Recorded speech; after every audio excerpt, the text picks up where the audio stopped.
Welcome back, guys. We've got the king himself, Mingovi, on the line. So, how did that series go today? I mean, the first map wasn't ideal.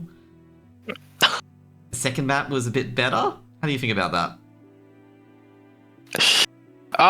It was alright. I think it might have been. I think it's probably a bit to do with like first game nerves. We didn't actually get to play last week, and I don't think we've actually played an official for like over a month. So I'm gonna say it's first game nerves for the first map. We did sell it though, so. Are you going for the mind-free excuse? The good old, we haven't played for a week? You know, the gut said that? Yeah, no, we've been playing here and there, but yeah, no, we just suck. Yeah, so Inferno's one of your worst maps, so I'm gonna say right now, I think you guys getting fired, like, you know, you guys getting slapped around like that was expected. We have actually been practicing it a bit. I think it's usually more of our, like, actually one of our more comfortable maps. Mm-hmm. So that's what I mean by a bit of nerves. I don't think we were really playing how we'd normally play. Mm. So how do you think Ancient went compared to Inferno in particular? You know, you're more of a comfortable map pick for you guys. Oh, 100%. We're actually getting through the rounds. We're actually like just actually living past the first like 30 seconds and getting into like the actual strats and stuff that we have. Yeah. So, like, how do you guys compose yourself together after Void completed that 1v4? Because that was a rough 1v4, could have really swung it to OT. I'll be honest, we didn't really think too much about it. We just went straight into the next round. That's really good, actually. Like, Yeah. you got that early lead on the second T half, obviously Arcade fought back. How do you think Arcade fought today on Ancient? Like, was it better than expected, worse than expected, or is this like, oh, it's a typical Arcade? I want to say it's typical. We've played them. I mean, we've played officials against them on Ancient a couple times now. I don't think we've lost it, but yeah. No, they played how we expected it to. Our T sides usually are worse in terms of the two sides, so. So basically, a 6-6 basically was really good for you guys. Yeah, we're pretty happy with that. I think we definitely could have closed it out a bit better, but 6-6 is still good. So how do you guys think you guys going to go this season in particular? Like, you know, you making playoffs, at least staying in the league this time instead of going to rallies? Oh, yeah, of course. I mean, we got 5 going into the season. It's always good. I think we're pretty much aiming for playoffs. I think like a top 4 for us. Let's see how we go. Yeah. You guys reckon you can take a map of B&K and Rooster, given the fact that DXA and Arcade have done it already? I think we can. I think it's just whoever turns up on the day at the moment. I think Rooster definitely gonna be the harder one just because of how they play. But yeah. But like, how so in like how they play? Like, is it more like skills based, or like is it counter to your style, or? They just play very slow CS. You kind of have to like work the map a lot better. Is it more like just stealing your nerves and just being patient and like not trying to over peak or anything like that? Yeah, I'd say so. They play like very reactive CS, but it's like Charles also very active and he's been shooting a lot better, so it's kind of scary. Well, what's the main things that you guys have been practicing on recently in KZG in particular? You know, with Jinxie coming to the roster, like, what's the main aim of what you want your team to be built like? Basically, you can even name like a tier 1 team, like, you know, heroic or anything like that. I wouldn't say we like strive to aim to play like any team. I think a lot of the stuff we come in with, it's like we'll kind of just find stuff that we like here and there, and then we'll just like pull it in together. It's like if someone wants to do this, it's like how do we accommodate this or like support that person to do that play kind of thing. Yeah. I think always trying to get the boys to be a bit confident to like call what they want to do instead of just like me telling them every time. Yeah, so it's more of an open play style rather than a rigid play style, like a system-based kind of thing. Yeah, pretty much. It's like try to give them freedom to make to make those plays. So how are you dealing with like having no overpass? Okay, because you came into this sort of scene as an IGL for Vantage, okay, where overpass was your specialist map. You've beaten a lot of teams on it. What is your new specialist map now? I think coming into this team, Ancient's always been one of our more comfortable maps. We've been, yeah, I think it kind of sucks that Overpass isn't there, and I think Dust 2 coming back didn't really help us either. Yeah, it's kind of hard. I think we're trying to expand it into like just a more diverse map pool and actually veto to what the teams, are good at instead of having like a insta ban every time. Yeah, like I can see how that could be a big problem. So basically the qualifiers for Atlanta are coming up. Particularly, I think it's next week actually, or maybe it's 2 weeks down the track. No, it is next week. You guys reckon you can make close qualies? Because only time will tell, you know. Yep. Another miracle run, maybe get into another DreamHack event. Why not? As soon as you mentioned Miracle Run, I just remember the team, Miracle Run, where they spelt the name wrong every time. It would tilt me because I'll spell the name right, and I'm like, oh my god, they deliberately spell it wrong. So, anyways, with the KZG boys in particular, like you mentioned earlier about the 5th player, because that was a big issue in KZG. You had Craxy, Payne as well. Like, there's always that 5th player that always went. How, you said it was going good. You reckon it'll be staying for long, given how crazy Australia's Rostermania has been? Yeah, hopefully for us. I'd like to think it would get through the season at the moment. Yep. We coming into it with 5 in Prague. Been playing together for a couple months now, I think. So it's been pretty fun. Also, I was going to say, with younger IGLs in particular, because of course you're kind of like in the footsteps of Licky effectively as well, for newer IGL. What would you like say to them in particular to like give a big tip to help them out to when they first become an IGL? Oh. Watch a lot of demos. Watch how teams play.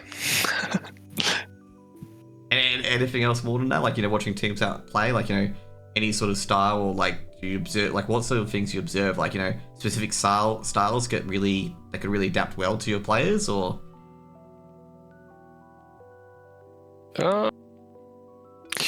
Maybe you just don't be like too much of a drill shot sergeant. Try to play to your teammates' strengths and don't just like do mindless strats and just expect everyone to follow it from start to finish. It's not like a really good way to play. Because one thing, for example, I think Ruffleco said this, and whatever his thing is, that you want to do a lot of your stuff outside the server, and then when you go in, like only calls are it's just silence. What sort of planning do you go through before you go onto a map? Like, for example, against RK, what sort of planning were you guys expecting? Like, what the maps and stuff like that? I'd say the vetoes went pretty much how we thought. They pretty much play the same map pool as us most of the time. I think it's... Yeah, I mean, we just like... It's usually just me, I think. I just watch some of the games, just kind of try to pick up on habits they might do, or like these little set pieces that they'll run, and then we just look for ways to counter it, pretty much. Yeah. Also going to say, it must have been very, very irritating on Banana every time in Inferno, because you guys kept losing it to Foggers and Kobe every time. Yeah, I think it's a bit of nerves. It's like you start losing rounds and then you kind of you feel like you have to make plays, and then it ends up just spiraling out. It's just not a good half. Yeah, like, how do you try to get your players back onto the focus train and just back together? Because there was a couple of rounds where you could have snapped your mantle very easily. Like, how do you get players back in and just focus, or is it just more of like they know what to do basically? I think they're pretty good. I don't think I ever really have to do anything. I think they're all like pretty positive bunch. They're always like pretty positive. So yeah, they're always just like pushing each other up kind of thing. So yep. I think in particular, like, You played competitive Fortnite recently, was that right? Like not recently, but like before you came to CS. Yeah, I think that was like 5 years ago though. Yep. I was gonna say, how's it Yeah. different from like going from Fortnite? Obviously, if you're playing a duo or solo, I'm not sure what you did there. Coming to CS and managing 5 players, is there any like key differences or any skills that you transferred over from Fortnite to here to CS2? I mean, I guess with both games, you kind of need a lot of comms. I guess with Fortnite, it's a bit easier because it's like when you're running duos and like I'm calling the second guy, kind of he just follows you and he just has to kill people. Yeah. So I guess it's like just high comms, keeping everybody in check and just making sure we're actually playing together and not trying to do our own thing. Actually, I'll follow up that question in particular, the teams in particular. Is there any teams demos that you focus a lot on in particular? Like can be tier as in 1, just can be like tier 2. Yeah. Any teams? Yeah, exactly. I think we always like a good VP. You guys love my favorite teams, okay? Yeah, I think some of our difficulties just stem from like trying to get into the late run, and like I'd say VP do a really good job at it. So it's kind of like they're a good watch. Otherwise, to be honest, like even just watching like just the AU games in general, like there's always like everyone's always got something new coming or like some like gimmick, and then like we just steal it and we just use it against them, kind of. And it seems to work half the time. So yeah. So it's more like what you guys do with studying other teams. You just study the habits that they do, like swinging that they do and whatnot, and just try to pick them apart on it. Is that right? Yeah, it's like you kind of take it with a grain of salt there. Like teams know you're gonna come in and like demo what you use, so they'll try to like anti-shot your anti-shot, and it's like you take it with a grain of salt, but you know what to expect, kind of thing. Yeah, it's kind of like at that point, it's just like we just come in with our own plan, and whatever they do, they do. Yeah, but sometimes you just like pick up on like these little things that they do, and then like that like change, like on the spot we have to like you just scream like the adjustment to like to like counter that, just to get that timing, kind of thing. And lastly about your series overall, how happy were you with the trading in particular? Because I noticed with the assists, even though you guys got absolutely slaughtered on Inferno, you had similar amount of assists as Arcade. Like, how do you think the trading's going in your team in particular? Because like I say, I got to highlight this. Like, you guys had like over 20 assists in both games as a team. On Inferno? Yep, even on Inferno. I feel like Inferno was abysmal for trading. Yeah. I feel like we'd either get the first kill or we just go like 0-2, 0-3, and we just like, and it just like spirals out and the round's over for us. Yeah. I think Ancient was a lot better there. Oh, definitely. But that's what I was so surprised about it, because I looked at the assists and I'm like, oh wow, they actually got a lot of assists considering the fact they got absolutely pasted. You guys had 24 assists on Inferno. With 4 of them being flashes. And that's what I was saying, are you happy with like the level of trading? Because they've done, like, it was 20 trades per, a lot of assists, basically. Like essentially, I'll put it this way, essentially, like, the scoreline, 13-5, doesn't really represent how that game went on the stats sheet. I thought it would, you know, if you put that up to me, in particular, and you put score, like hidden, I would assume it was going to be a 13-9 or a 13-10. Yeah, it's kind of hard though. They had like a lot more first kills, and it's like if they're just getting that on the buy rounds, and like they're like stacking those rounds with like, I don't think we were getting too many plants who have like having to do half buys and stuff, and it's not good. And they just build up a good econ. Yep. Anyways, gonna wrap up the interview. Anything you want to say to your fans before we go?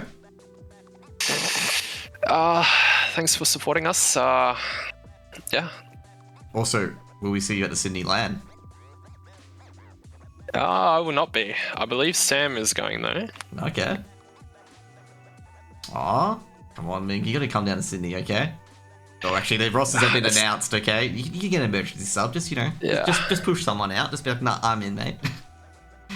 I mean, it's too far of a trip for all of us. I think Sam's the only one that's actually in Sydney. The rest of us are like Brisbane, New Zealand, so it's kind of hard. Yeah, I can imagine. New Zealand would be the hardest one actually. No, you can shove Kier away because I mean you get more kills than Kier. Kier got 0 kills on a map. You can get 1 kill. Just push them away. Nah, they'll win it. They'll win it. Yeah. Anyways, thanks for being on, man. Have a good one. Alright, see ya. See you later, guys.